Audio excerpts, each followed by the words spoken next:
In this video, I'm going to be showing you how to pin a comment on TikTok or how to get the options, so be sure to watch this video until the very end to prevent any mistakes in the process.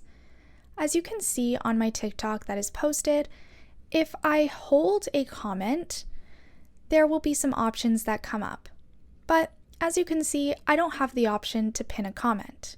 So if you also don't have this option, you can actually go onto your profile, click on the top 3 lines, click on Settings and Privacy, and scroll down and report a problem. Now, reporting a problem on TikTok is a little bit more difficult, so what I'm actually going to do is I'm going to click on a random topic, and just so that I can get the feedback page, I'm going to click on a random one and click on No, Need More Help, and then you can tell TikTok your feedback.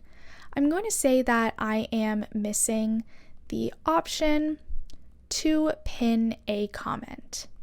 And I'm going to submit this to TikTok and they should get back to me within 3 to 5 days, and I should have the pinned comment feature. And that's all there is to it.